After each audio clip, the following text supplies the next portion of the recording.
The Little Black Dog.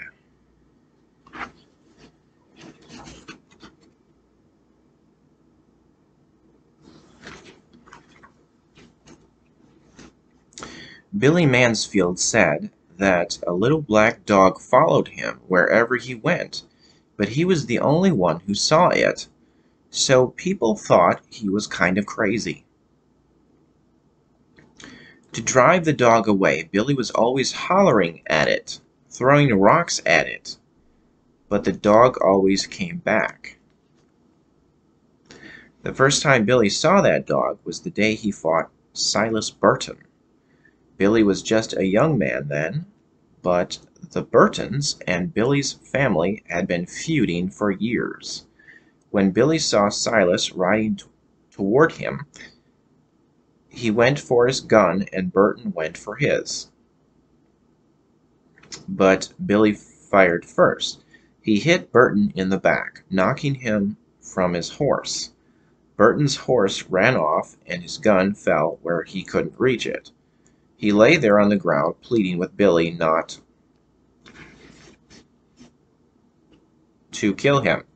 But Billy killed him anyway. Burton's little black dog was with him when he was shot. The dog kept licking Burton's face and barking and snarling at Billy. In his anger, Billy killed the dog too. There wasn't much law enforcement in those days, so Billy wasn't arrested. But all that night he heard Burton's dog outside his cabin, scratching on his door and barking to be let in. "I'm imagining this," Billy said to himself. "I shot that dog. It's dead." But the next morning Billy saw the dog. It was waiting for him outside. From then on, there was not a day when he didn't see it, and there wasn't a night when he didn't hear it scratching on his door, barking to be let in. From then on, Billy was always finding black dog hairs on the sofa, on the floor, in his bed, and even in his food.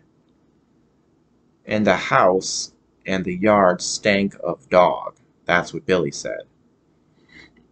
Whenever somebody told him there wasn't any dog to see, he'd say, "Maybe you don't see it, but I do. And I'm not any crazier than you are." Things went on like that for many years. Then one morning in the middle of the winter, the neighbors didn't see any smoke coming out of Billy's chimney. When they went over to check, Billy wasn't there. A day or so later, they found his body lying in the snow in a field back of his cabin. Billy had plenty of enemies, and at first it seemed like somebody might have killed him.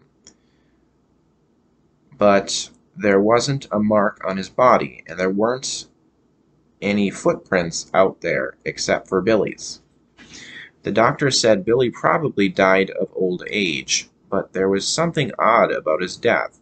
When the neighbors found Billy, there were black dog hairs on his clothes. There were even a few on his face. It smelled like a dog had been out there. Yet no one had seen a dog anywhere.